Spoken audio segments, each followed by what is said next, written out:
ये इधर आउटपुट नहीं दिख रहा सर।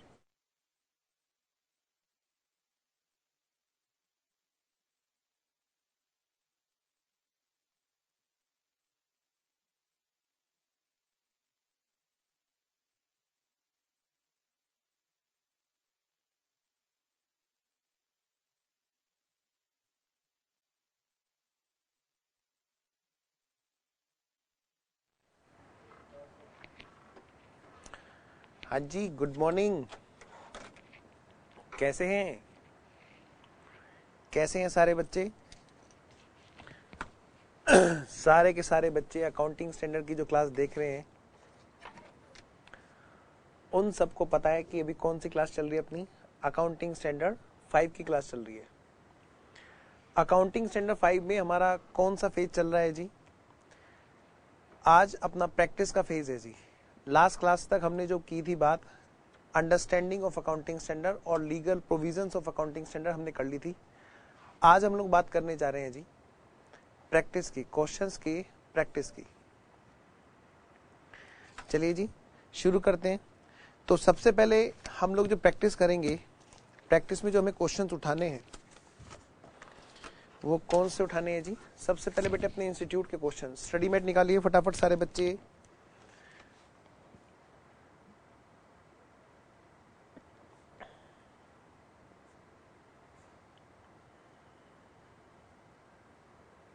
सबसे पहले सारे बच्चे क्या करेंगे? अपना आईसीए वाला स्टडी मेट निकालेंगे जी। तो पहली practice from ICAI study mat अपना।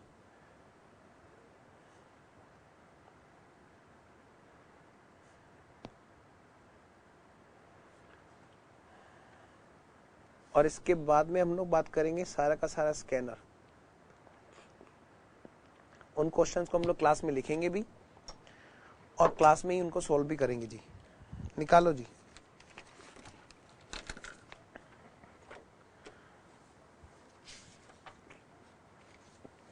AS5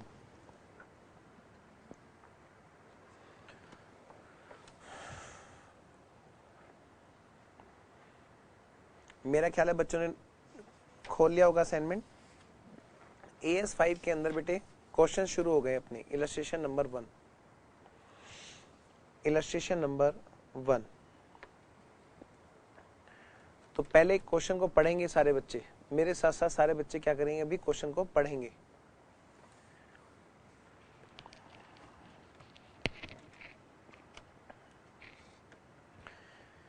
हाँ जी। Fuel charges is billed by state electricity board at provisional rate. Provisional rate पर स्टेट इलेक्ट्रिसिटी बोर्ड क्या करते हैं बेटे? फ्यूल चार्जेस को प्रोविजनल रेट पर बिल किया करते हैं। ठीक है। फाइनल बिल जो है फ्यूल चार्ज का वो कितने का था? 5,30,000 रुपए का अक्टूबर महीने का, मतलब अक्टूबर 2008 से लेकर के सितंबर 2015 तक का हैज बीन रिसीव्ड। ये इतने रुपए का बिल उसको रिसीव हुआ था। कोई कंपनी होगी, कोई ऑर्गेनाइजेशन ही होगी। तो एंड इसका पेमेंट कब हुआ? फरवरी 2016 में इसका पेमेंट हो गया जी। फरवरी 2016 में, मतलब मैं कह सकता हूं फाइनेंशियल ईयर 15-16 में। However the same was accounted in the year 2016-17।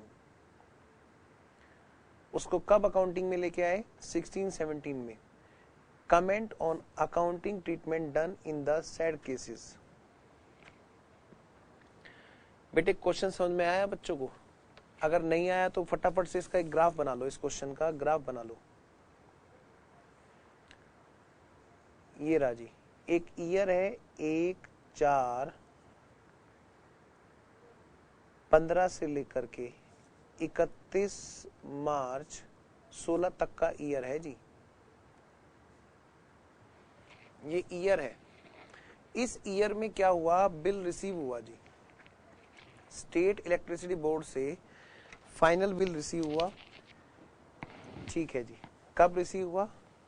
अक्टूबर 2008 से लेकर सितंबर 2015 तक का रिसीव हुआ बिल, और फरवरी में उसका पेमेंट भी हो गया। बेटे यहाँ फरवरी में इसका पेमेंट हो गया, फरवरी में पेड, यहाँ पे पेड, और यहीं कहीं इसी साल में किसी भी जगह पर वो बिल रिसीव हुआ होगा, final bill received.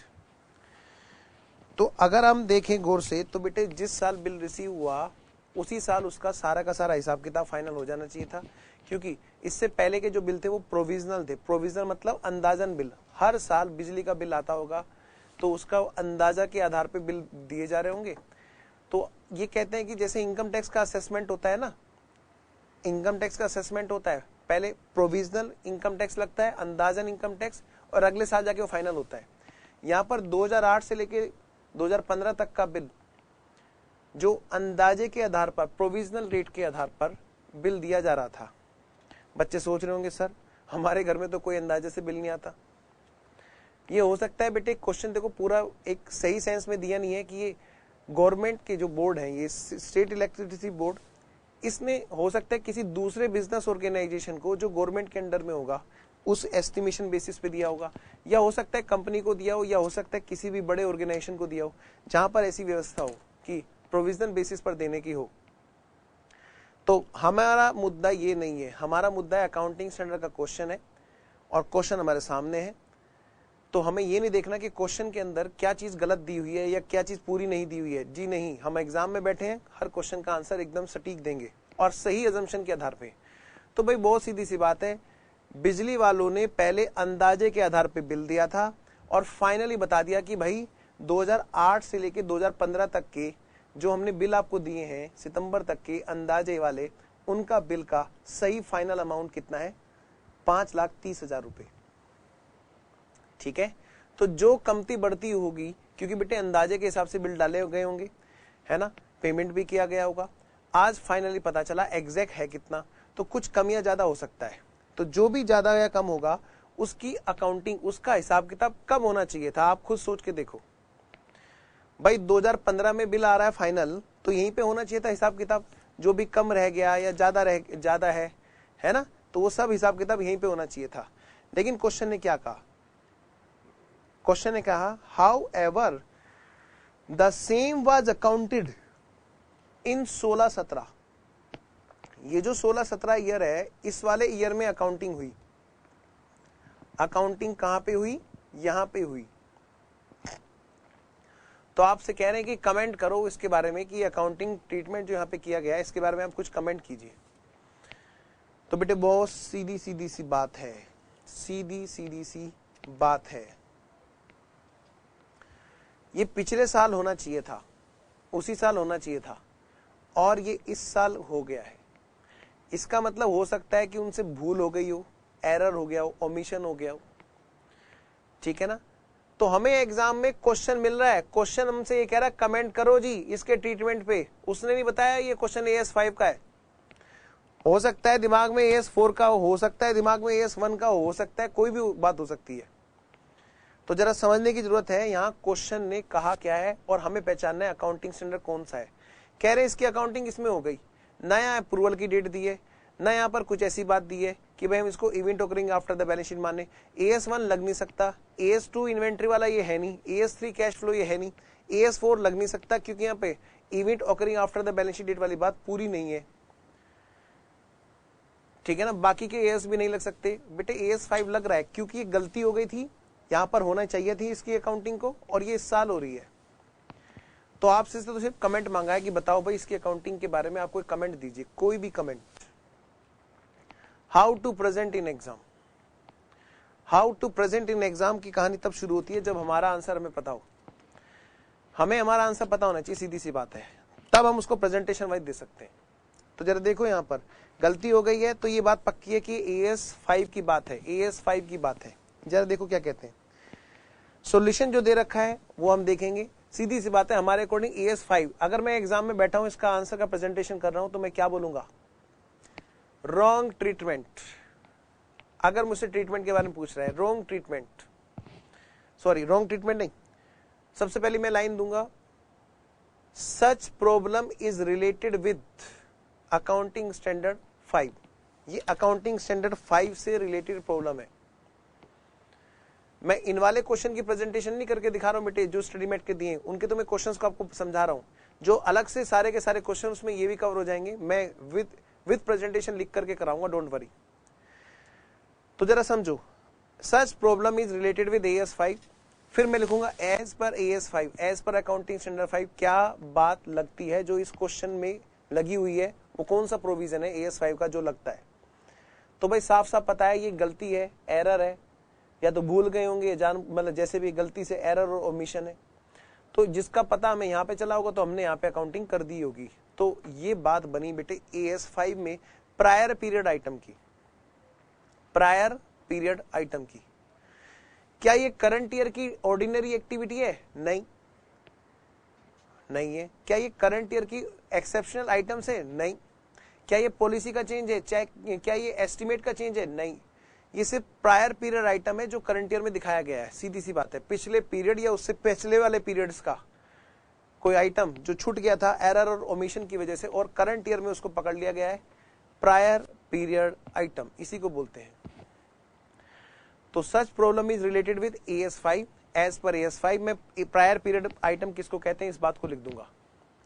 Prior period item वो है जो करंट ईयर में अराइज हुए ड्यू टू एरर और omission in the last period और पीरियड्स, ठीक है ना, which related to last period और periods but arises in the current accounting period.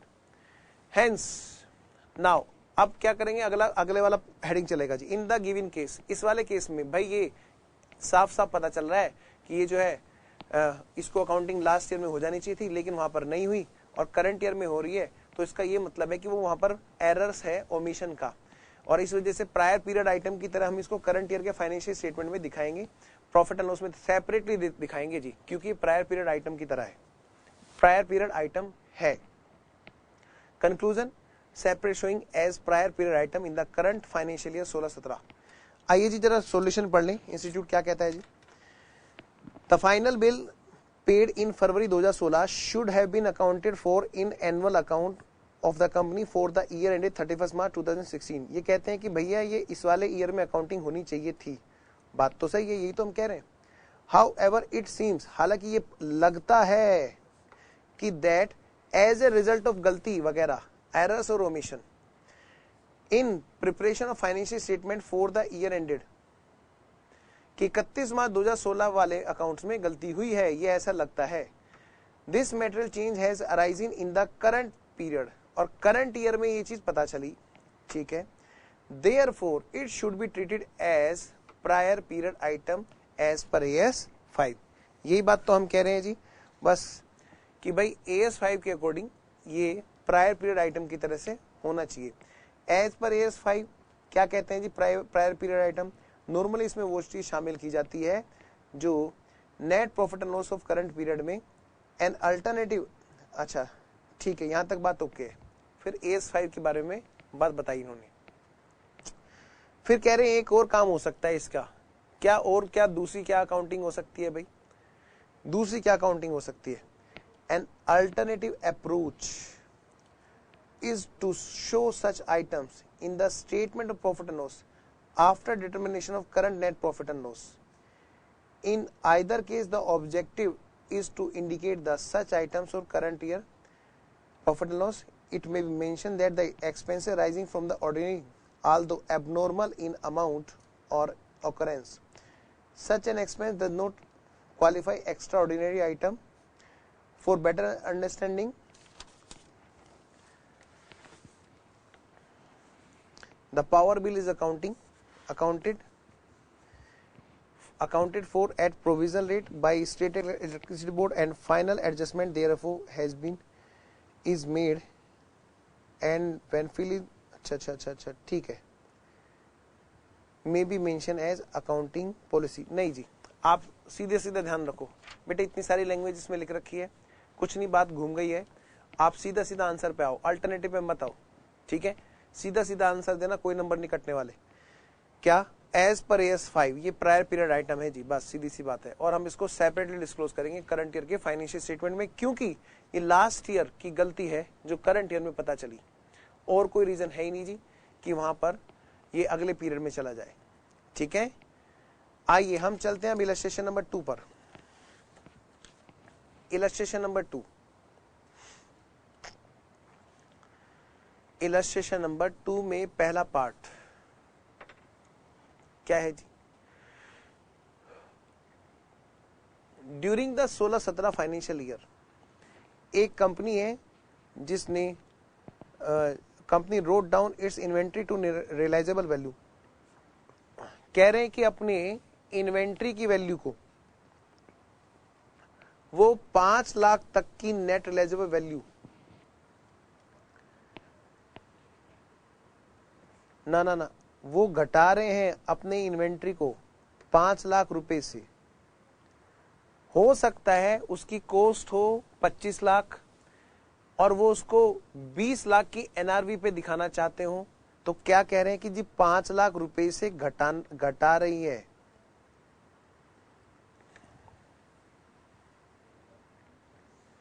ठीक है, तो क्वेश्चन आपसे ये कहता है क्या कि ये जो 5 लाख रुपए से घटा रहे हैं एनआरवी तक इन्वेंट्री को लेके आने के लिए, क्योंकि स्टॉक कैसे वैल्यूएट होता है इन्वेंट्री ईयर एंड पर AS2 के अकॉर्डिंग, कॉस्ट और एनआरवी विच एवर लेस।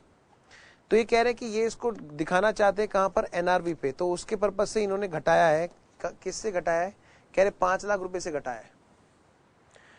तो क्या इसका एक सेपरेट डिस्क्लोजर नेसेसरी है, जरूरी है? ये क्वेश्चन है जी, सीधी सी बात है। हाँ जी, तो बताओ बेटे, आप खुद सोच के देखो कि क्या ये इसका डिस्क्लोजर नेसेसरी है। तो पहली बात तो ये देखो ये कौन सी एक्टिविटी है। पहली बात तो ये देखो बेटे कौन सी एक्टिविटी है। ये ऑर्डिनरी एक्टिविटी है, ध्यान रखना। ये एक ऑर्डिनरी काम है स्टॉक को घटाना।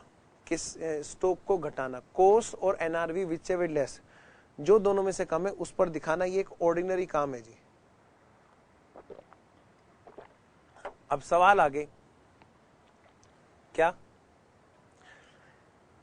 वो है ये कि 5 लाख रुपए से स्टॉक घटा तब जाके वो एनआरवी पे आ पाया।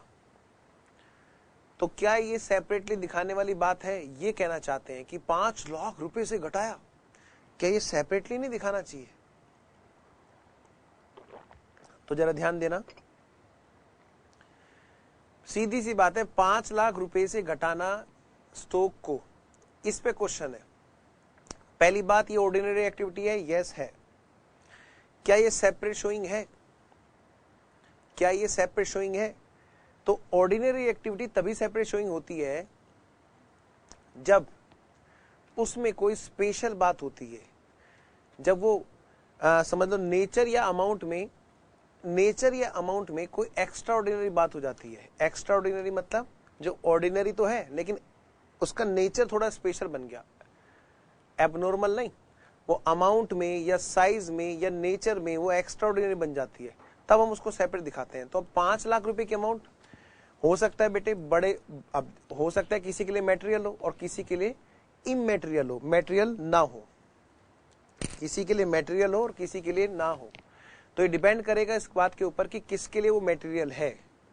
जिसके लिए मेटेरियल है वो शो करेगा, जिसके लिए मेटेरियल नहीं है वो शो नहीं करेगा। जैसे आप और हम जैसे लोग, हमारे लिए 1000 रुपए भी बड़े मायने रखते हैं, तो हमारे लिए तो बेटे 1000 रुपए भी मेटेरियल है, बोलो है कि नहीं?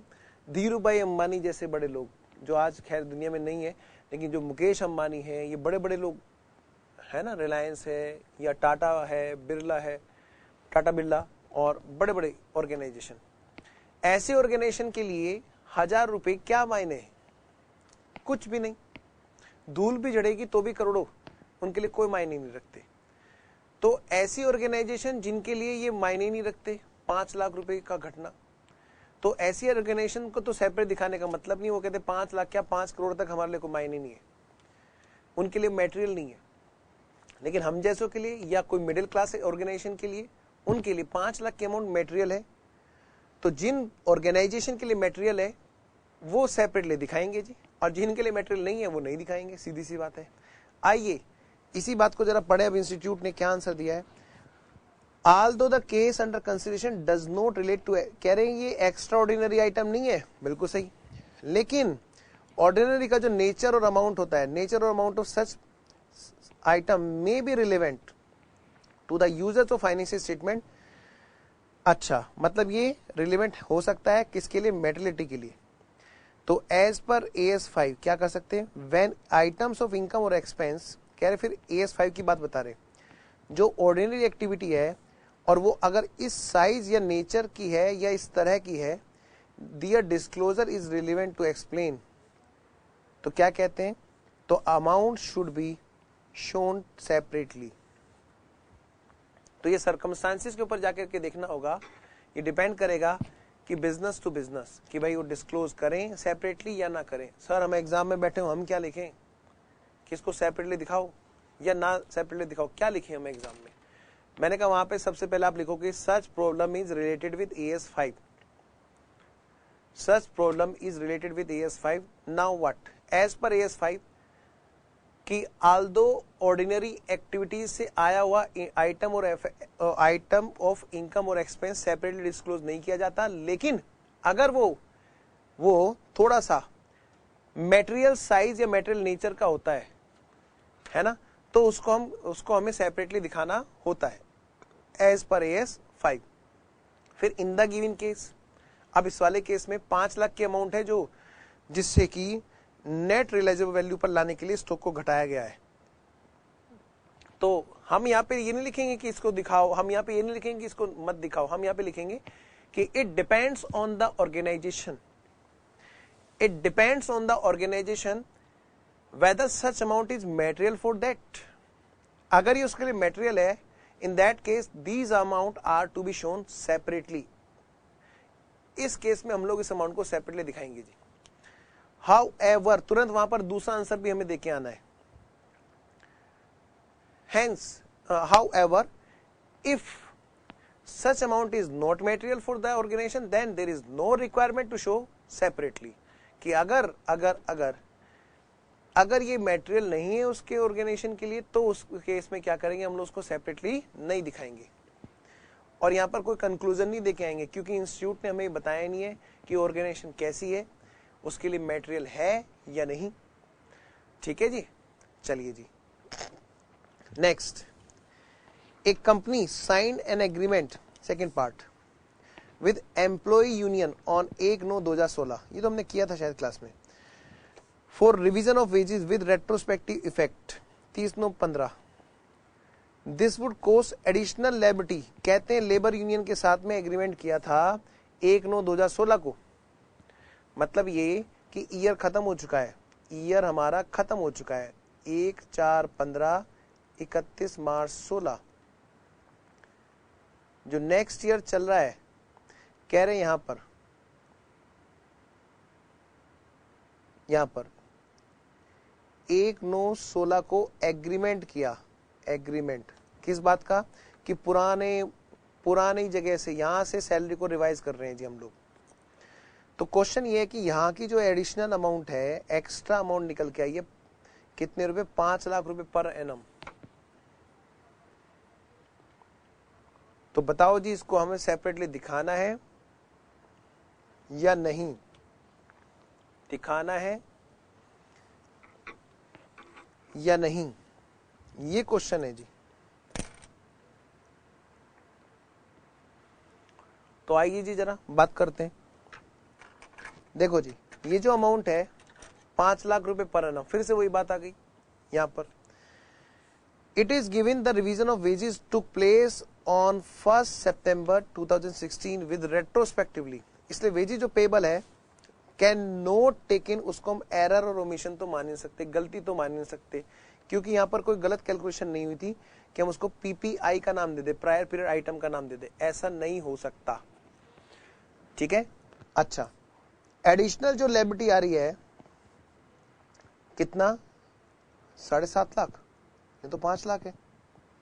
अच्छा 5 लाख पर एनम के हिसाब से वहां से लेकर यहां तक की, अच्छा कह रहे 1.5 साल की जो 7.5 लाख रुपए की है, क्योंकि हर महीने की रिवाइज होगी ना, should be included in the current year wages, कहते हैं इसको करंट वाले फाइनेंशियल ईयर में दिखाओ। सबसे पहली बात इस वाले फाइनेंशियल ईयर में दिखाया जाएगा, इस वाले फाइनेंशियल ईयर की प्रॉफिट एंड लॉस में डाला जाएगा एक एडिशनल वेजेस के नाम से। और ये किस वजह से अराइज हुई है? ये एक ऑर्डिनरी काम है, कभी भी रिवाइज हो जाती है, अक्सर रिवाइज हो जाती है। ये वेजेस का देना एक आम बात है। हाँ, सच ये डज नॉट क्वालिफाई एक्स्ट्राऑर्डिनरी, इसको एक्स्ट्राऑर्डिनरी भी नहीं मानेंगे। हालांकि AS5 ये कहता है कि अगर इनकम और एक्सपेंस जो इस तरह के साइज का या इस तरह के नेचर का है या इस तरह के अमाउंट का है कि उसका डिस्क्लोजर सेपरेटली रिक्वायर्ड है, तो उसको हम डिस्क्लोज सेपरेटली करेंगे। ये डिपेंड करता है मेटेरियलिटी के ऊपर कि वो साइज में, नेचर में या अमाउंट में किसी चीज में मेटेरियल हो। जैसे मैंने आपको एग्जांपल दिया था एक, कौन से वाला, अभी जो मैंने दिया था रिलायंस वाला, कि उनके लिए 5-10 करोड़ भी कोई मेटेरियल नहीं होंगे, धूल भी झाड़ेंगे तो भी 5-10 करोड़ तो ऐसे ही टपक पड़ेंगे, तो वो उनके लिए एक मेटेरियल अमाउंट नहीं है। नाउ क्वेश्चन इज कि मेटेरियलिटी सिर्फ अमाउंट में होती है, ये साइज और नेचर में भी होती है। मैंने कहा भाई साइज और नेचर में भी होती है। कैसे? आइए इसका एक एग्जांपल लेते हैं और तब बात ज्यादा क्लियर होगी। एक टीचर है जो क्लास में आता है और बंदूक लेके आता है, बंदूक की गोली, मुझे नहीं पता कितने की आती है, फॉर एग्जाम्पल मान लिया 1000 रुपए की आती होगी। 1000 रुपए is not so much material amount. 1000 रुपए, चलो कोई और एग्जांपल ले लेते हैं वरना अजीब सी बात लगेगी। एक टीचर है जो क्लास में छोटा सा चक्कू लेके आता है रसोई में जो सब्जी काटने का, और वो ला करके यहाँ पे रखता है और तब पढ़ाना शुरू करता है जी। अगर देखें तो साइज में, मतलब अमाउंट में शायद रसोई का चाकू 100 रुपए का आ जाता होगा। अमाउंट में तो देखा जाए बेटे मेटेरियल नहीं है, लेकिन अगर नेचर में देखा जाए तो वो उस बिजनेस के डिसीजन मेकर को इफेक्ट कर सकता है। बच्चे ऐसी जगह पे पढ़ने जाएंगे नहीं, वो देखेंगे अरे ये कैसे टीचर है जो क्लास में चक्कू लेकर के आते हैं। तो ध्यान देना इस चीज पर। तो नेचर वाइज ये जो एग्जांपल में मैंने बोला कि चाकू ये मटेरियल है, और अगर अमाउंट वाइज देखें तो वो मटेरियल नहीं है। ठीक है, तो ये डिपेंड करता है किस चीज के ऊपर कि मेटेरियलिटी किस टर्म में है। अगर मेटेरियल है तो सेपरेट डिस्क्लोजर, चाहे वो नेचर में हो चाहे अमाउंट में, और अगर मेटेरियलिटी नहीं है तो सेपरेट डिस्क्लोजर रिक्वायरमेंट नहीं है। जैसे वेजेस रिवाइज हो गई तो ये मेटेरियल अगर है अमाउंट तो ये सेपरेट डिस्क्लोजर रिक्वायर करेगी, अदरवाइज नहीं है। ठीक है जी, आइए जी चलते हैं क्वेश्चन नंबर 3 पर, इलस्ट्रेशन नंबर 3।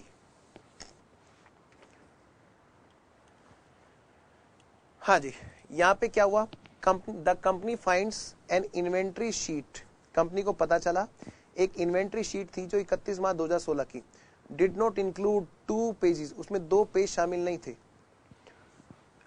जिसकी वर्थ थी 14.5 लाख का, 14.5 लाख रुपए का स्टॉक। स्टेट ये बताइए how would you deal with the following matters in the accounts of omega limited for the year ended 31 मार्च 2017। ये लो जी, क्वेश्चन का पहले ग्राफ बना लो। 1/4/15, 31 मार्च 16। नेक्स्ट वन 1/4/16, 31 मार्च 17। ये है जी करंट ईयर।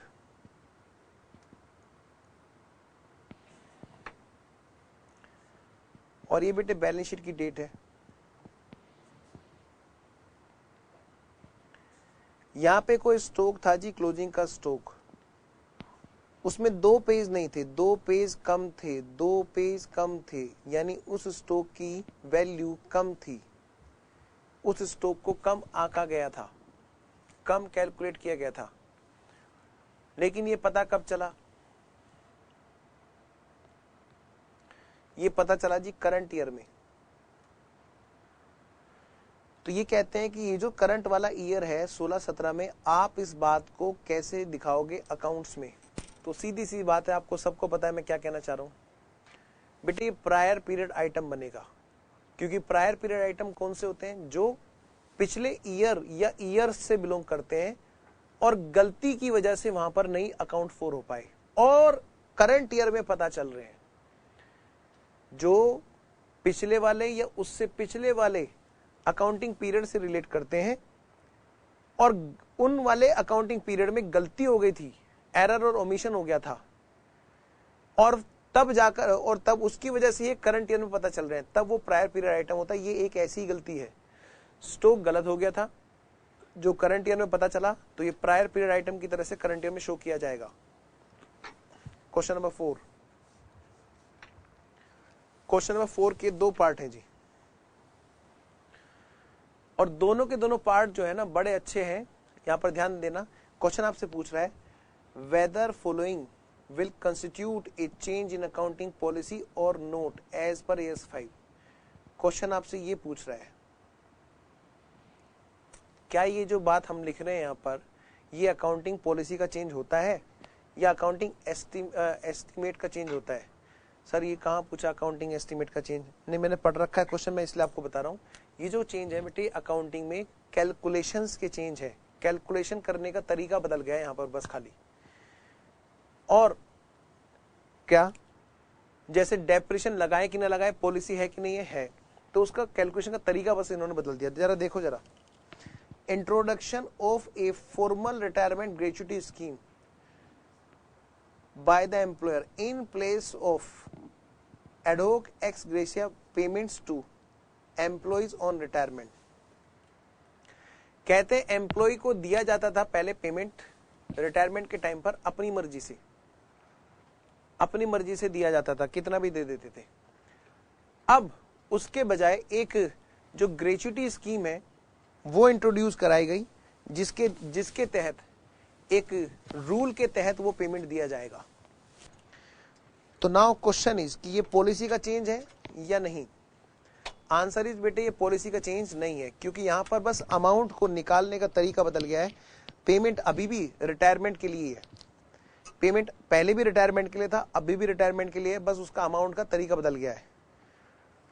ठीक है,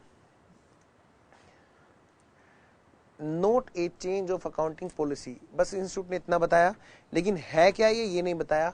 मैं आपको बता दूं कि ये पॉलिसी का चेंज नहीं है, लेकिन ये एस्टिमेशन का चेंज जरूर है। और अगर ये एस्टिमेशन का चेंज मटेरियल है तो सेपरेटली डिस्क्लोज करेंगे, अदरवाइज नहीं करेंगे। सेकेंड वाला पॉइंट, मैनेजमेंट ने डिसाइडेड टू पे pension to those employees who have retired after completing 5 years of service। कहते हैं मैनेजमेंट ने डिसाइड किया कि भाई हम एक काम करा करेंगे कि 5 साल के बाद, मतलब जो रिटायर हो गए हैं 5 साल की सर्विस देने के बाद उनको पेंशन पे किया करेंगे। और ये पेंशन कितनी होगी? ये पेंशन कितनी होगी?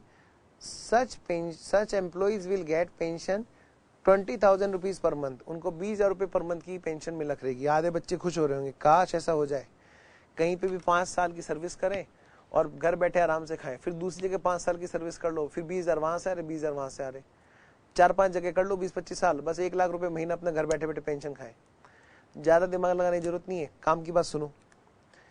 तो मैनेजमेंट ने क्या डिसाइड किया जी, 5 साल की सर्विस देने के बाद 20,000 रुपये पर मंथ की पेंशन जो है वो दी जाने लगी। पहले अर्लियर माने पहले क्या होता था? पहले क्या था? There was no such scheme of pension in the organisation. क्या कह रहे हैं कि पहले इस तरह की स्कीम नहीं थी। तो ये क्या कह रहे हैं? Similarly the adoption of new accounting policy for, ध्यान रखना ये पहले बेटे कोई पॉलिसी थी नहीं, ये तो अभी नई पॉलिसी लेके आ रहे हैं, तो हम इसको चेंज इन पॉलिसी कहां बोल सकते हैं? हमारे यहां पे पहले कोई पॉलिसी थी नहीं पेंशन की। अगर हम पॉलिसी चेंज करते,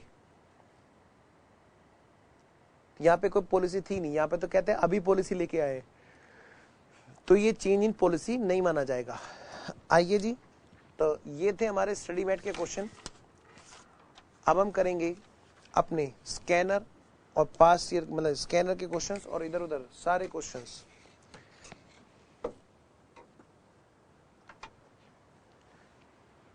हाँ जी, तो बेटे मैं तुम्हें क्वेश्चन लिखा रहा हूं और यहीं पे क्वेश्चन लिखेंगे और यहीं पे क्वेश्चन के सॉल्यूशन भी करेंगे। ठीक है जी, आओ जी शुरू हो जाते हैं।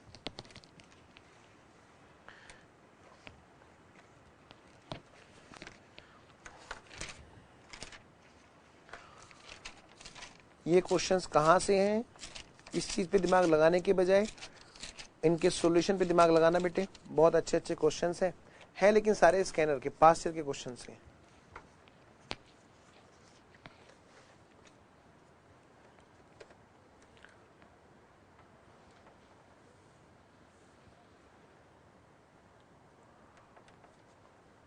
सर दूसरी साइड लिए प्लीज, स्कैनर्स लिखो जी। क्वेश्चन नंबर 1,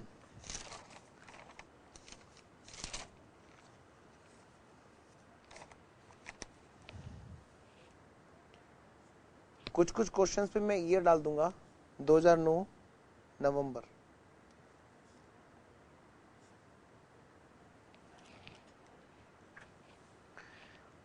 क्या क्वेश्चन है जी, लिखो। एक company created a provision of 75,000 rupees for staff welfare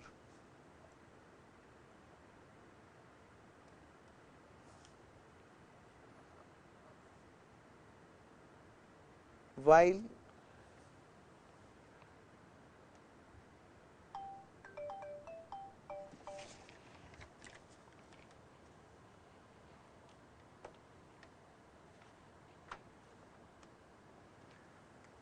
preparing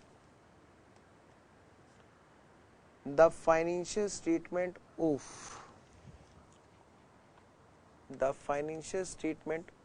मैं इन सबको आपके करंट वाले फाइनेंशियल स्टेटमेंट में डालूंगा। 17-18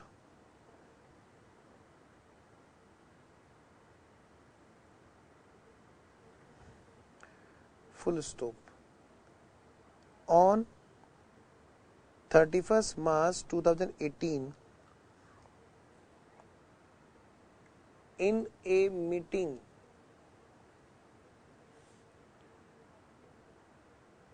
with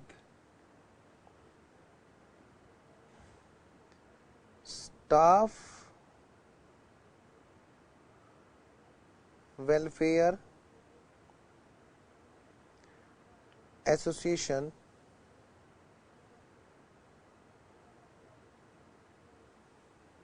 comma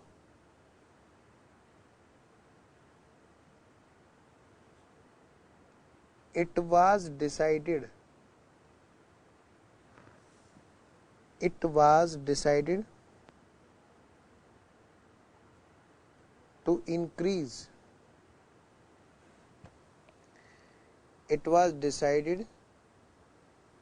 to increase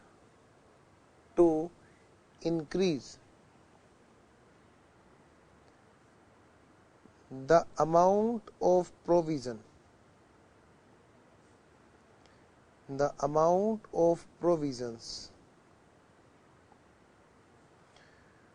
for staff welfare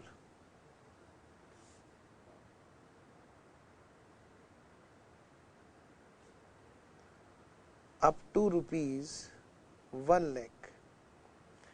company ने प्रोविजन बना रखी थी कि भाई अंदाजन 75,000 रुपये हमें स्टाफ के वेलफेयर के लिए रख लेते हैं। 75,000 रुपये, 75,000 की प्रोविजन बना रखी थी। लेकिन बाद में स्टाफ वेलफेयर के साथ में मीटिंग हुई, उनकी जो एसोसिएशन है उन्होंने बात की होगी भाई स्टाफ ज़्यादा काम कर रहा है, ज़्यादा मेहनत कर रहा है, तो आपको उनके लिए एक्स्ट्रा अमाउंट रखनी चाहिए। तो उन्होंने वो प्रोविज़न रिवाइज कर ली और 1 लाख रुपए तक की बढ़ाने का उन्होंने डिसाइड कर लिया। अच्छा जी, the accounts were approved by board on 15th April 2018.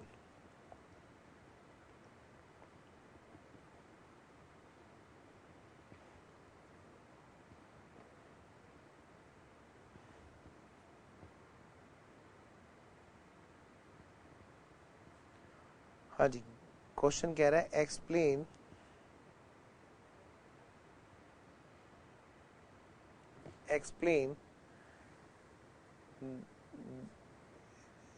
the treatment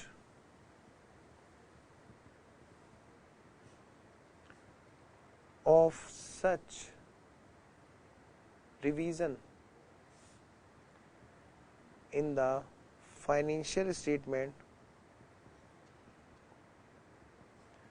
for the year.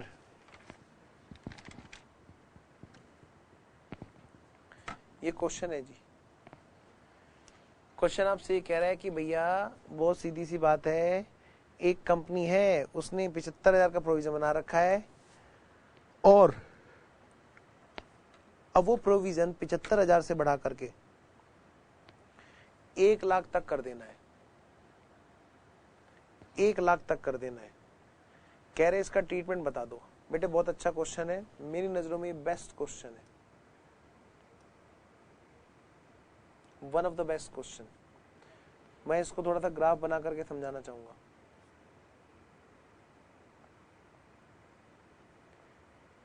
एक चार 17 से लेकर के 31 मार्च 18 तक की बात है। यहां पर बैलेंस शीट बन रही है, ठीक है जी। यहां पर हमने provision for welfare, staff welfare बना रखा है, पहले से बना रखा है जी 75,000 रुपए का।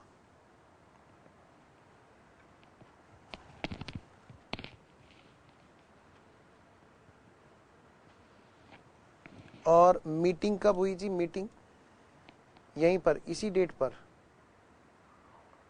मीटिंग हुई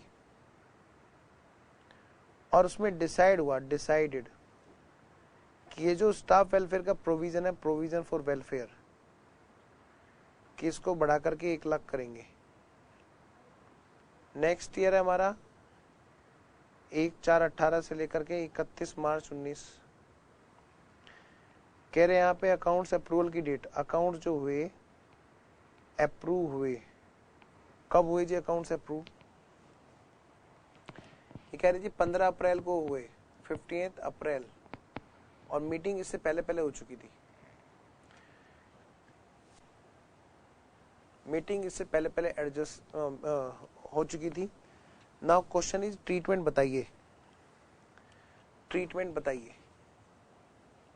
as per relevant accounting standard.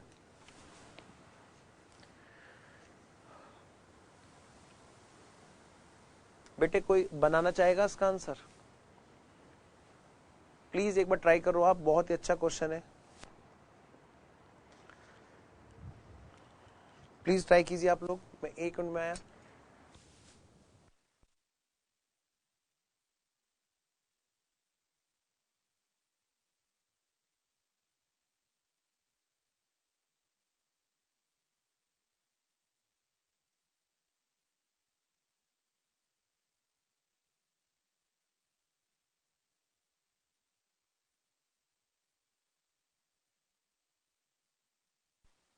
हाँ जी, तो मेरे ख्याल है अब तो आपने नोट कर लिया होगा, समझ भी लिया है। देखो बेटे, यहां पे क्वेश्चन ने हमें एक चीज बता रखी है, क्या? मीटिंग कब हुई जी? 31 मार्च को, 31 मार्च को मीटिंग हुई। तो क्वेश्चन ने बस इतना कहा है कि आप बताओ जी इस रिवीजन का ट्रीटमेंट बताओ, यानी 75 से जो 1 लाख तक की दूरी है 25,000 का क्या अकाउंटिंग ट्रीटमेंट होगा। मीटिंग यहां पे हुई और चेंज यहां पे कर रहे हैं, रिवाइज यहां पे कर रहे हैं, क्योंकि बेटे बैलेंस शीट तो बन चुकी है ना। तो बैलेंस शीट बनने के बाद हम लोग रिवाइज कर रहे हैं, किस डेट से पहले? 15 अप्रैल से पहले। तो ये जो क्वेश्चन है ये 2 अकाउंटिंग स्टैंडर्ड का एक साथ है, और बच्चा सिर्फ AS5 के अकॉर्डिंग इसका आंसर देता है। स्कैनर में भी जो आंसर पढ़ा है वो सिर्फ एक अकाउंटिंग स्टैंडर्ड के अकॉर्डिंग पढ़ा है, AS5 के अकॉर्डिंग, कि भाई ये तो जो है ऐसे ऐसे है। 25,000 को रिवीजन है, उसमें अगर मटेरियल है तो दिखा दो। आइए जी, लिखाता हूं मैं इसको प्रॉपर फॉर्म में। सबसे पहली बात, ये जो क्वेश्चन है इसमें हमसे क्या पूछा है, सजेशन। क्या कोई रॉन्ग या करेक्ट ट्रीटमेंट बता रखा है क्वेश्चन ने कि भाई आप ये बताइए? नहीं जी। सर दूसरी साइड ले आना प्लीज। सबसे पहली बात आप इसमें बताओगे कि ये जो अकाउंटिंग स्टैंडर्ड है, कौन से वाला अकाउंटिंग स्टैंडर्ड इसमें लग रहा है? लिखो जी, such problem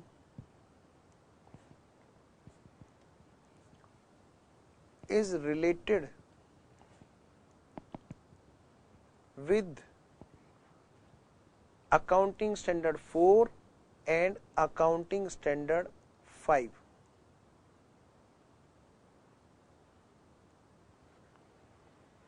Accounting standard 4 and accounting standard 5. बेटे बहुत गहराई है इस क्वेश्चन में। कभी आप सोचो कि आराम से ऐसे ही हो जाएगा, हो तो जाएगा, लेकिन उसी को जिसने दोनों एस अच्छे से कर रखे हैं, वरना वही आंसर लिख के आएंगे सब लोग जो सब लोग लिखते आ रहे हैं। हाँ जी, एज पर अकाउंटिंग स्टैंडर्ड, यहां पे दो है जी। एक तो है जी AS4, एज पर AS4, और एज पर AS5। हम दोनों बातों के पहले प्रोविजन बताएंगे। मैं आपको बता दूं हमें किस तरह से आंसर मूव करना है। पहले बताना AS4 के अकॉर्डिंग ये आंसर है जी। क्यों है? क्योंकि events occurring after the balance sheet date है, हम इसमें चेंज करेंगे। अच्छा, क्योंकि ये उसी बात का रिवीजन है जिसका प्रोविजन बना हुआ था बैलेंस शीट डेट पर। पहले प्रोविजन बना था 75,000, इसी को बस प्रोविजन को तो बढ़ाना है। तो ये events occur after the balance sheet date है, हाँ है। दूसरी बात, अब उसको सेपरेटली कैसे दिखाएंगे? AS5 बताएगा, क्योंकि AS5 में एक वर्ड और है ना अकाउंटिंग स्टैंडर्ड का। अगर आप नाम पढ़ो तो AS5 का नाम क्या था? AS5 का नाम क्या था? क्या सिर्फ प्रायर पीरियड आइटम की बात करता है ये? क्या सिर्फ चेंज की बात करता है? ये बात करता है फॉर द पीरियड, कि करंट ईयर की जो प्रेजेंटेशन है। तो मैं अगर बात करूं इस क्वेश्चन में, बात जो हो रही है वो कौन से ईयर की हो रही है? ये 17-18 वाले ईयर की हो रही है। तो इस वाले ईयर में कोई चीज सेपरेटली दिखानी है कि नहीं, इस बात को भी तो AS5 बताता है।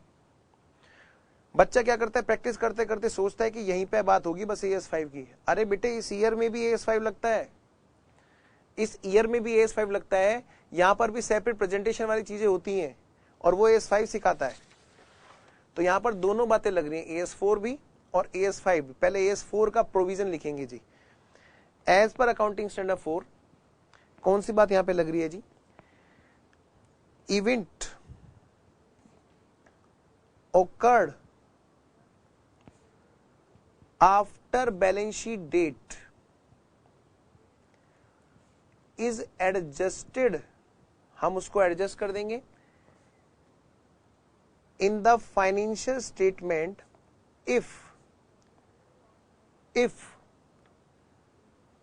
contingency was there at balance sheet date. कहते हैं कि अगर बैलेंस शीट की डेट पर कोई कंटिजेंसी थी तो हम उस कंटिजेंसी वाली इवेंट को एडजस्ट कर देंगे। कहते हैं हम इवेंट को एडजस्ट कर देंगे अगर बैलेंस शीट डेट पर कंटिजेंसी थी। फिर AS5 ने क्या बताया था जी? AS5 की कौन सी बात यहां पे लग रही है? B point, as per AS5 कहते हैं क्या? आइटम्स ऑफ इनकम और एक्सपेंस को सेपरेटली दिखाएंगे फॉर द पीरियड, मतलब बेटे करंट ईयर की बात कर रहे हैं। To be shown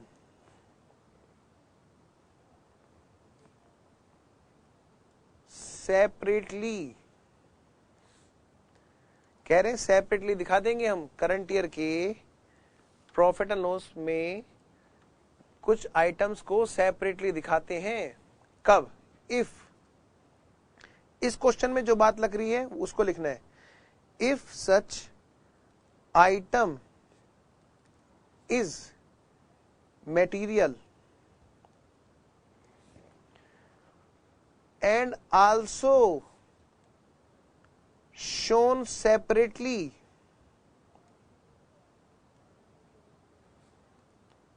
the change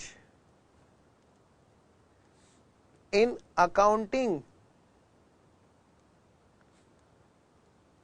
policy and estimate if such are material, अगर ये मेटीरियल है ये वाला चेंज तो हम इसको सेपरेटली दिखाएंगे। ये बात इस क्वेश्चन में लग रही है जी। आइए जी बात करें इन the given case.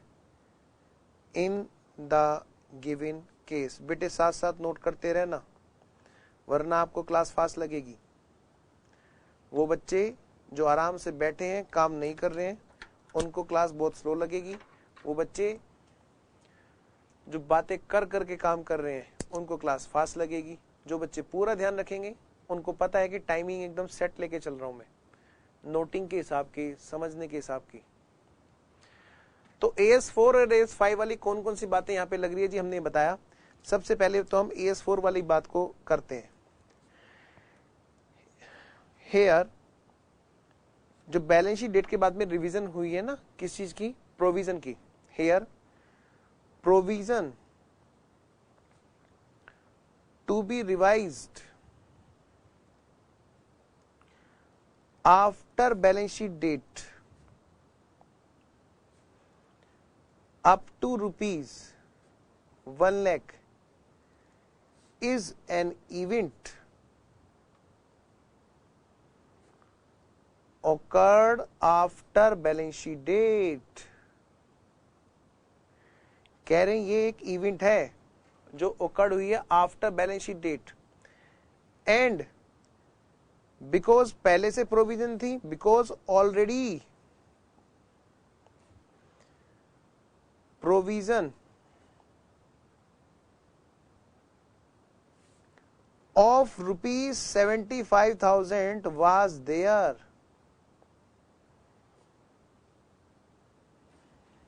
at balance sheet date. क्योंकि भाई बैलेंस शीट डेट पर पहले से 75,000 रुपए की प्रोविजन थी।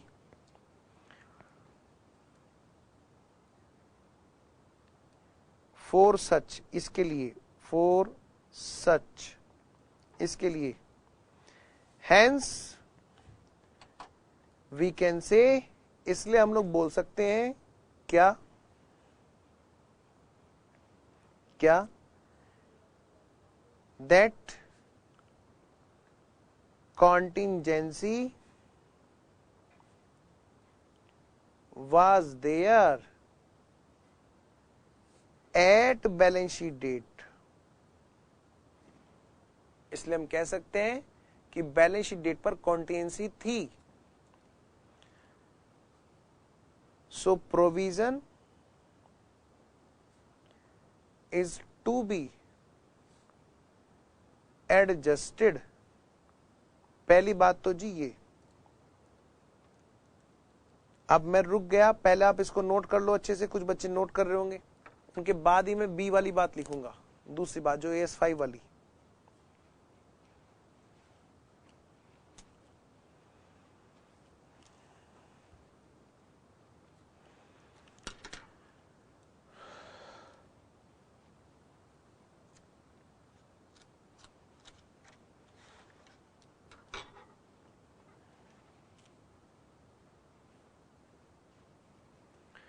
तो जी मेरे ख्याल से यहां तक नोट कर लिया होगा अब तो। अब बात करते हैं जी आगे। अब AS5 की बात के अकॉर्डिंग यहां पे क्या बात है जी? AS5 के according the change in provision amount from 75,000 to 1 lakh, that is rupees 25,000। Change जो है प्रोविजनल अमाउंट में, प्रोविजन अमाउंट में जो 25,000 का चेंज है, is the change in accounting estimate, is the change in accounting estimates. भाई ये जो चेंज है ये अकाउंटिंग के एस्टिमेट्स का चेंज है। The change in provision amount is the change in accounting estimates. So now it depends whether 25,000 rupees change is material or not, कि जो चेंज है ये मटेरियल है या नहीं। अब ये इस बात पे डिपेंड करता है, प्लीज नोट करें, साथ साथ मैं आपके लिए रुका हुआ हूं। The change in provision amount from 75,000 to 1 lakh, that is rupees 25,000, is the change in accounting estimates. So now question is कि भाई ये मटेरियल है कि नहीं। Now it depends whether 25,000 is material or not। मेरा ख्याल है लिख लिया होगा आप आपने कि भाई अब तो ये बात इस बात पे डिपेंड करेगी कि भाई मटेरियल है कि नहीं। If it is material,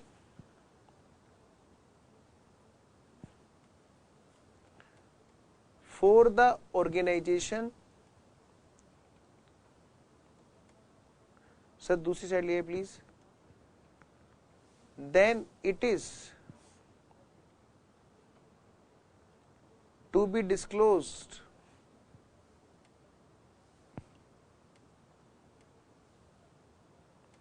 separately।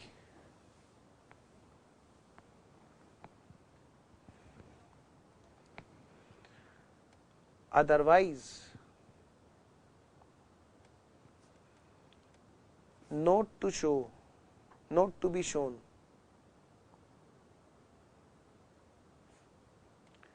Separately।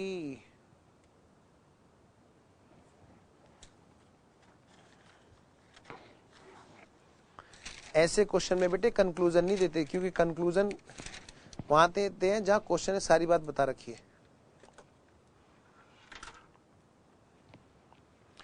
तो कुछ छोटे मोटे क्वेश्चंस हैं थ्योरी के, वो मैं आपको बताता जा रहा हूं, साथ साथ में सारी चीजें कवर है। नवंबर 2017 में एक क्वेश्चन आया,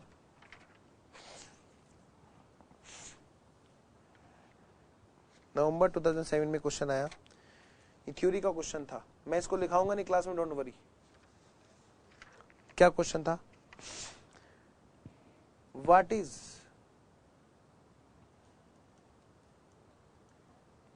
meaning of accounting estimates.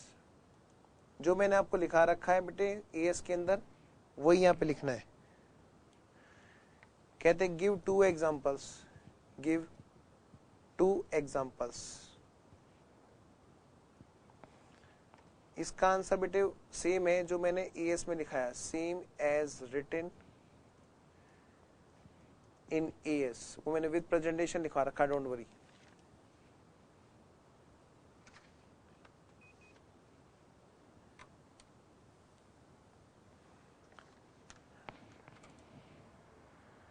Next one, अगला क्वेश्चन था जी, एक और थ्योरी का क्वेश्चन मैं आपको दिखा दूं। पहले छोटे छोटे क्वेश्चन दिखा रहा हूं। 2008 का मई अटेम्प्ट का क्वेश्चन है।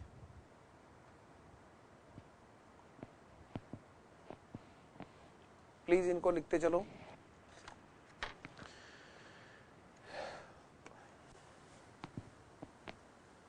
When can an आइटम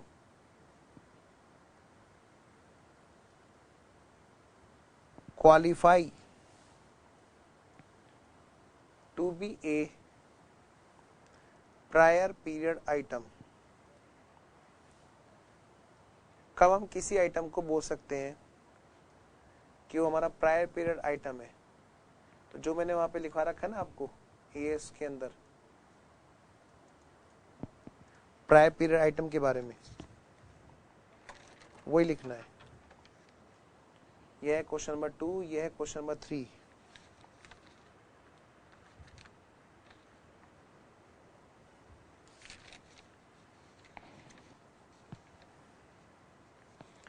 एक क्वेश्चन आया था 2009 में, जून अटेम्प्ट में।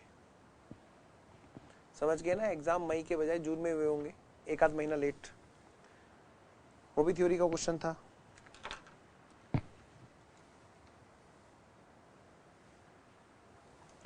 क्या?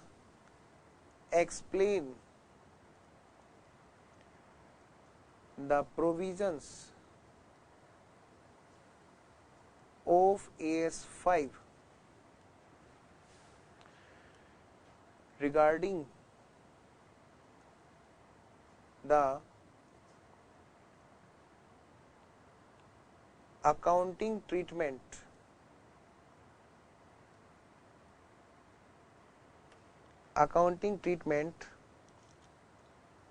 of prior period item।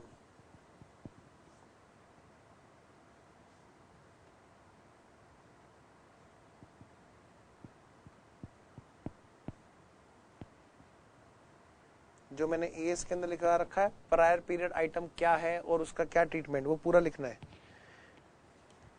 कभी आप लिखोगे बस खाली शोन सेपरेटली, फिर गड़बड़ हो जाएगी जी। क्वेश्चन नंबर 4 ये हमारा था, क्वेश्चन नंबर 4। पहले मैं छोटे मोटे थ्योरी के क्वेश्चन दिखा दूं कि थ्योरी में क्या क्या क्वेश्चंस।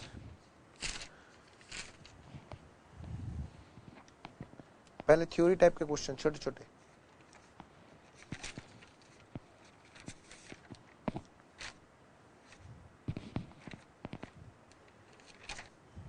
लो जी, इसको हम देंगे question number 5।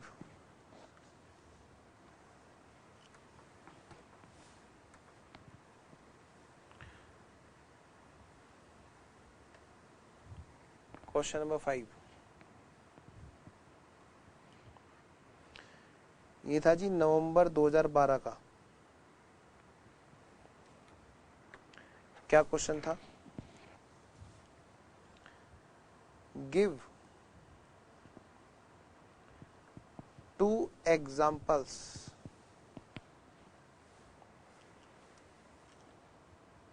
for each of followings।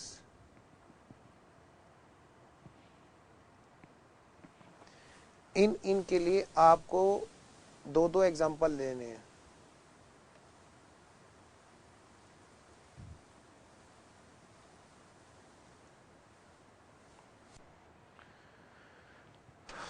सबसे पहले चेंज इन अकाउंटिंग पॉलिसी का एग्जाम्पल दो। दूसरा number change in accounting estimates. बेटे जल्दी जल्दी नोट करना, ये कुछ थ्योरी सी है, ये लिखवा रहा हूं वरना बोरिंग लगेगी class.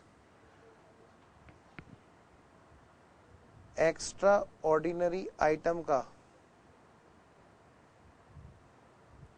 Example. Last prior period का आइटम का एग्जाम्पल। इन सब के दो दो एग्जाम्पल लिखने थे। ये थ्योरी का क्वेश्चन आया था नवंबर 2012 में।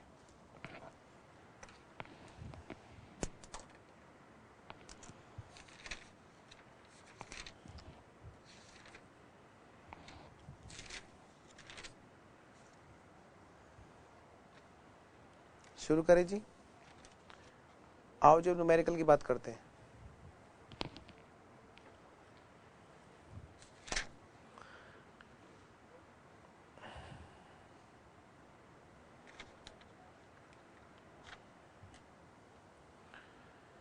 आई होप आपने नोट कर लिया होगा।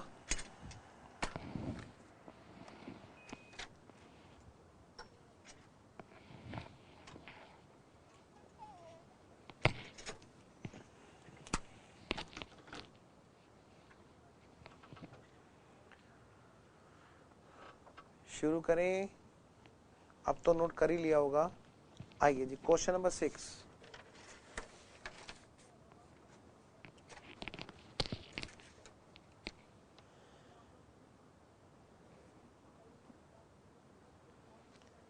स्क्रीन के दूसरी साइड ले आइए सर प्लीज। क्वेश्चन नंबर 6 देखिए बेटे, question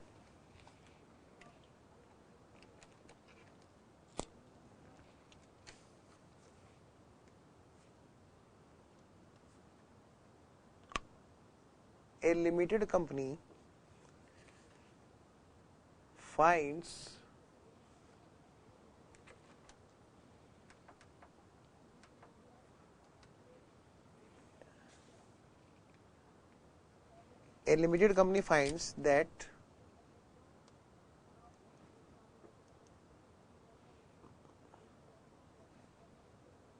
its stock as on 31st March 2018 had included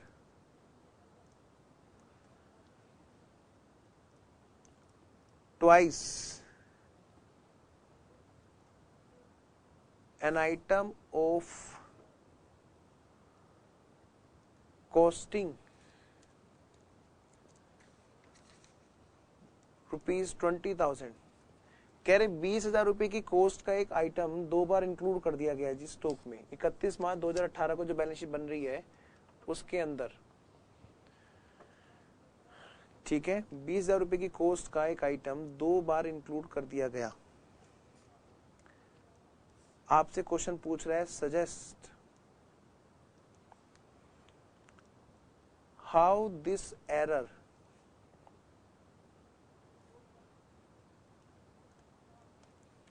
will be dealt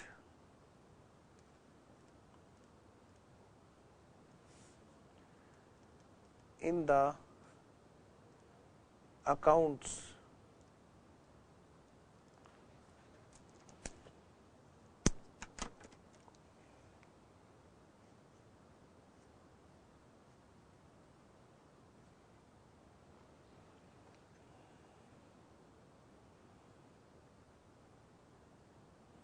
I hope यहां तक हो गया है।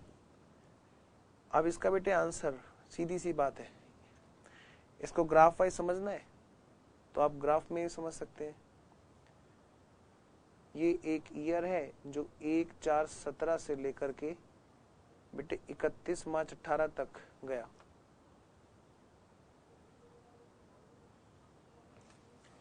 यहां पे स्टॉक एरर हो गया, वहां पे गलती हो गई। क्या हो गई? बढ़ गया स्टॉक, कितने से? 20,000 रुपए से। और इसका पता कब चला होगा जी? अगले उसमें गॉट, या कह सकते हैं फाउंड आउट। ये पता चला नेक्स्ट ईयर में। अगर अप्रूवल की डेट से पहले पता चल जाए तो AS4 इसको कवर कर लेगा, लेकिन अगर अप्रूवल की डेट के बाद पता चले तो ये AS5 कवर करेगा। मजा आ जाएगा इस क्वेश्चन में, क्योंकि बच्चे सोच रहे होंगे ये तो सिर्फ AS5 की बात है। बेटे अकाउंटिंग स्टैंडर्ड में बहुत डेप्थ नॉलेज है और उसी के बेस पे मैं आपसे बात कर रहा हूं कि अकाउंटिंग स्टैंडर्ड को हल्के में मत लेना। एक बच्चा एग्जाम में आंसर देके आ रहा होगा, वही जो इस क्वेश्चन का आंसर स्कैनर में डाल रखा है। जरा समझ के देखना इस चीज को।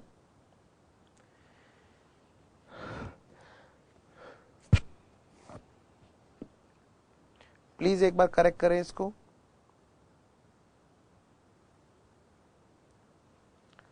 हाँ जी, एक बार प्लीज आप एक बार इसको करके देखें, ट्राई करके देखें, फिर मैं आपको इसका आंसर बताता हूं। पहले आप बच्चे लोग ट्राई करो, फिर मैं बात करता हूं जी।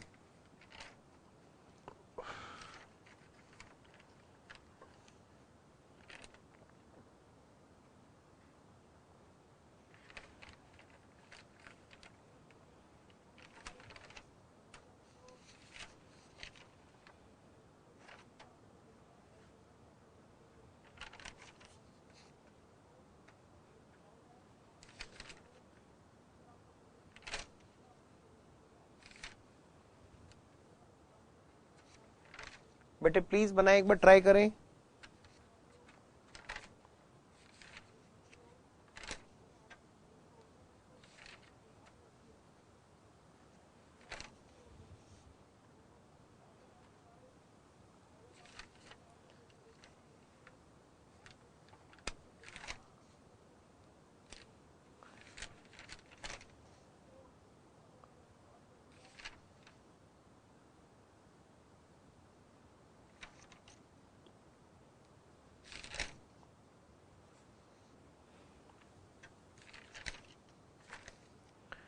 तो मेरा ख्याल है बच्चों ने बात लिख ली होगी। आइए जी अब मैं इसका आंसर बनाता हूं। इसमें भी बिल्कुल AS4 और AS5 दोनों का रेफरेंस देना है। क्यों देना है सर? क्योंकि बेटे यहां पर अप्रूवल की डेट नहीं बता रखी। अगर अप्रूवल की डेट से पहले ये पता चल जाए तो ये AS4 में कवर हो जाए, और अप्रूवल की डेट के बाद में पता चल जाए तो AS5। क्योंकि बैलेंस शीट अगर अभी अप्रूव नहीं हुई थी तो मैनेजमेंट उसको करेक्ट कर सकता है, रीओपन कर सकता है। आइए जी अब इसका आंसर किस तरह से देना है एग्जाम में, शुरू करते हैं। सच problem is related with accounting standard 4 and accounting standard 5। बेटे दोनों अकाउंटिंग स्टैंडर्ड से रिलेटेड है। अगर हम लोग सिर्फ और सिर्फ एक ही अकाउंटिंग स्टैंडर्ड का रेफरेंस देंगे तो कहीं ना कहीं बात अधूरी रहेगी। खाली AS5 का रेफरेंस दोगे तो नंबर तो मिल जाएंगे, लेकिन अगर तरीके से एग्जामिनर ने पकड़ लिया ना, वो देखेगा कि सिर्फ बच्चे ने सिर्फ और सिर्फ AS5 का रेफरेंस दे रखा है। आइए फिर हम क्या करेंगे, as per AS4 and AS5 जो बात अभी मैंने जो इसमें लास्ट क्वेश्चन में लिखी है, same as in last question जो अभी अभी बेटे मैंने लिखी है, इससे पिछले वाले क्वेश्चन में मैं आपको दिखा रहा हूं दोबारा से। जो न्यूमेरिकल का क्वेश्चन किया था हमने, ये सारा का सारा प्रोविजन एज इट इज वहां पे लिख देना है, एज इट इज। जल्दी से लिखो आप लोग, आप लोग अभी लिखोगे, मैं अभी बात करता हूं, आप लोग फटाफट से लिखो।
हाँ बेटा आगे लिखो। अब बाकी की प्रेजेंटेशन वाइज इसमें आंसर क्या बनेगा इन द गिवन केस, वो मैं आपको लिखाता हूं।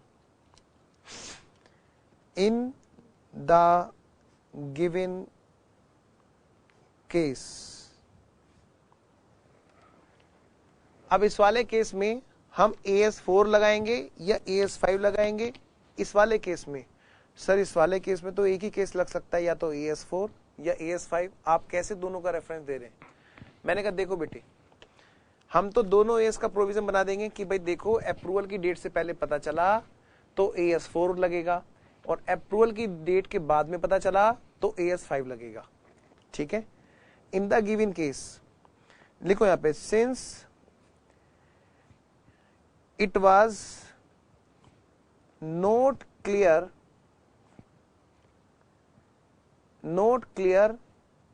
in question, क्योंकि क्लियर नहीं था क्वेश्चन में, that whether such fact came to knowledge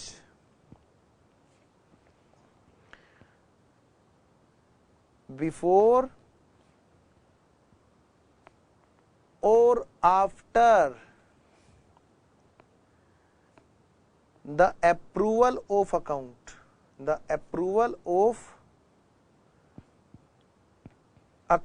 क्योंकि ये बात पता ही नहीं थी कि भाई वो जो है वो बिफोर में था कि आफ्टर में था date of approval of accounts की, क्योंकि ये पता ही नहीं था, ये क्लियर ही नहीं था क्वेश्चन में। हेंस, इसलिए hence it depends on the date, it depends on the time of such knowing, इस बात का पता चलने के ऊपर ही ये बात, इसका आंसर डिपेंड है। Case number A, if came to knowledge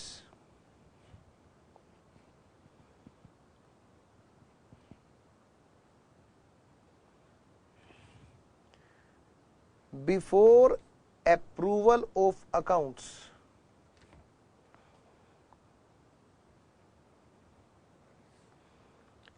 then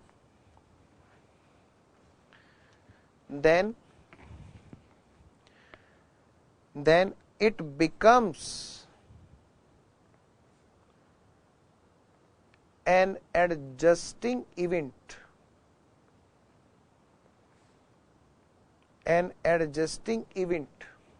इसलिए क्या बन जाएगा adjusting event, and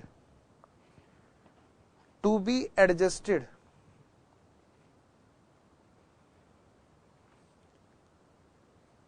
in the financial statement 17-18। तब हम इसको एडजस्ट कर देंगे कहां पर, फाइनेंशियल स्टेटमेंट 17-18 के अंदर, because errors contingency always exist,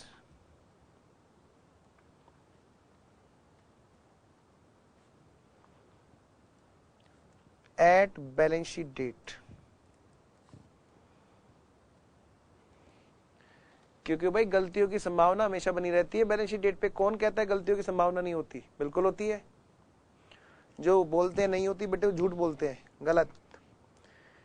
case number B, if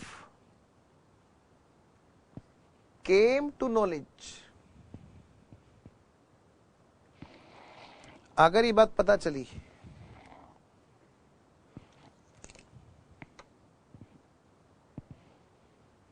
एक काम करता हूं इसको नेक्स्ट पेज पे लिखता हूं और अलग पेन से लिख देता हूं।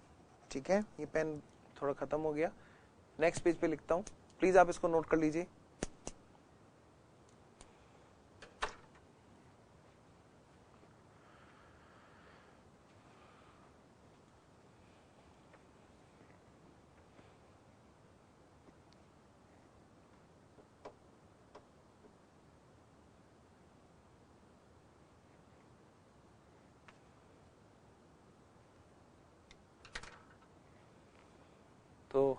ये मानते हुए कि बच्चों ने यहां तक नोट कर लिया, मैं आगे बढ़ रहा हूं बच्चों, नेक्स्ट पेज पे लिख रहा हूं। Case number B,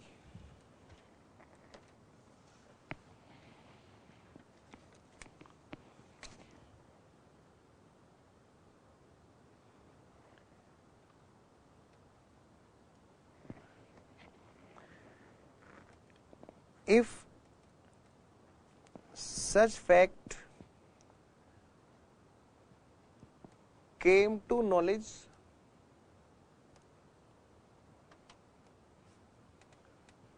after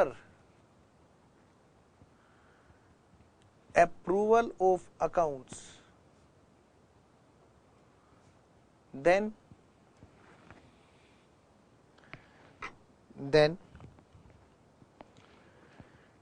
such will be covered by AS5 as prior period items to be shown separately, because such relates to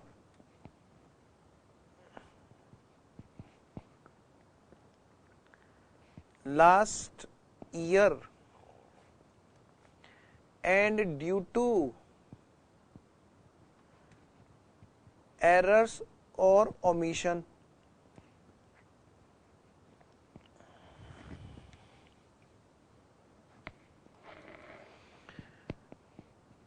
such was happened in last year,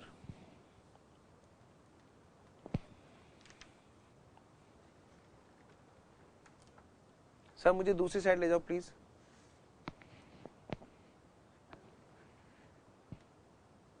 and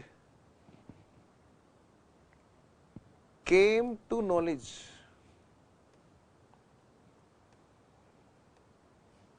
मतलब arised in the current year, और ये current year में arise हुआ है जी, current year में इसका पता चला है जी, जो गलती लास्ट ईयर की थी लेकिन पता इस साल में चली। तो ये भाई as a prior period item AS5 के अकॉर्डिंग इसको शो किया जाएगा as a prior period item.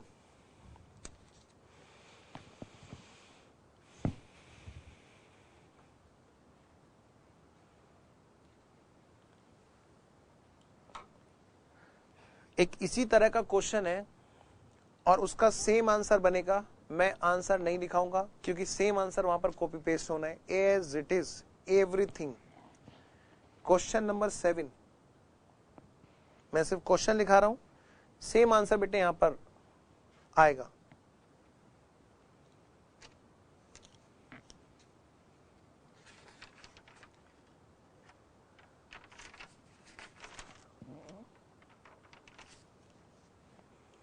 हाँ जी, क्वेश्चन में बल्कि ग्राफ बना देता हूं। एक बैलेंस शीट थी, ईयर कौन सा था, 1/4/17, 31 मार्च 18, पास ईयर के एग्जाम का क्वेश्चन का converted year as per your attempt. ये जी बैलेंस शीट की डेट थी,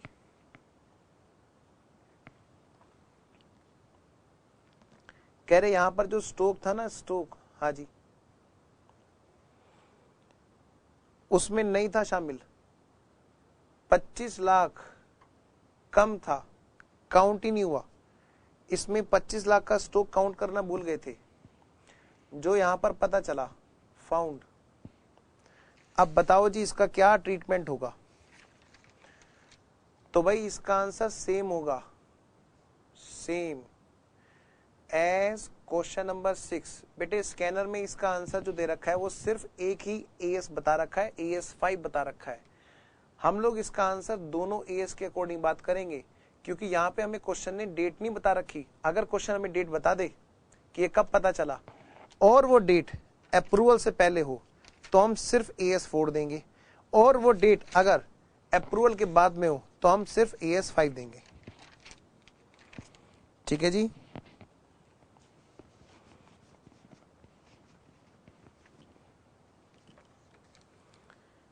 नेक्स्ट क्वेश्चन,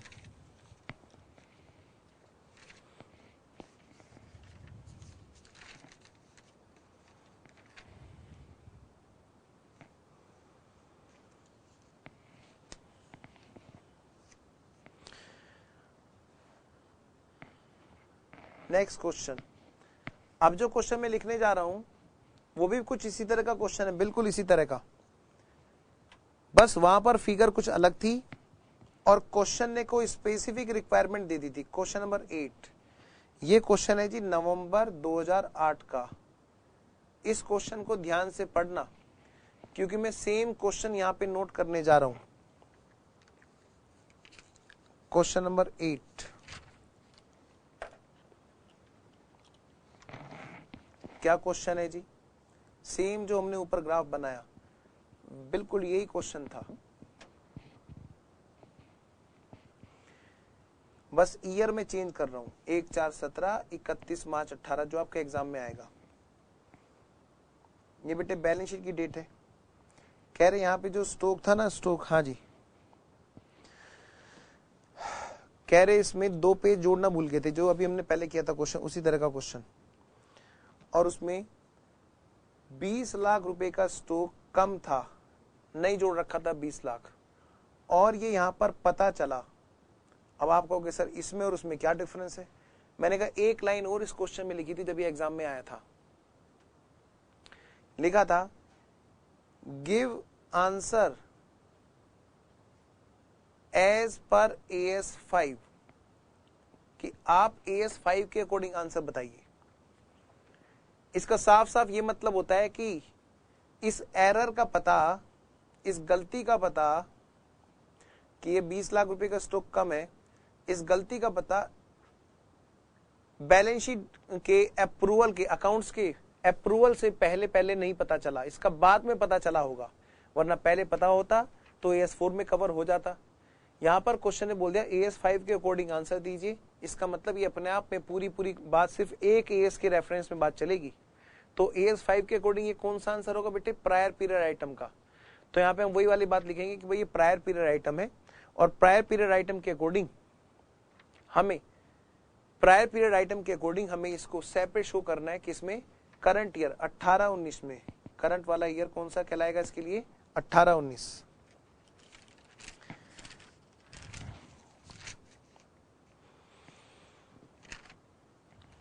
ठीक है जी। चलिए कुछ क्वेश्चंस फिर मैं नेक्स्ट क्लास में कराऊंगा। आज की क्लास में इतने ही हम लोग रखते हैं, वरना क्लास बहुत लेंथी हो जाएगी। छोटी छोटी क्लासेस 2-2 घंटे मैक्सिमम रेंज रख के हमने कोशिश की है इस बार, so that every centre can run as per their convenience, कि भाई टाइम के अकॉर्डिंग 2-2 घंटे का स्लॉट मैनेज हो सके। और कोशिश ये भी रही है बेटे हमेशा कि सारे ही क्वेश्चन हम लोग क्लास में करें, चाहे नंबर ऑफ लेक्चर फालतू लग जाए, लेकिन बेटे पूरी कवरेज रहेगी, आपको कहीं से क्वेश्चन देखने की बाहर जरूरत नहीं पड़ेगी। चलिए आज की क्लास में फिर मैं यहीं पे रोकता हूं। अगली क्लास में हम लोग बाकी की कवरेज लेंगे, क्वेश्चन जो बचे हुए हैं AS5 के नेक्स्ट क्लास में करेंगे, और उसके बाद में फिर हम लोग अगले AS पे चलेंगे। मे बी कि अगली क्लास में ही हमारा नया अकाउंटिंग स्टैंडर्ड हो जाए। सर क्लास ओवर कर दीजिए।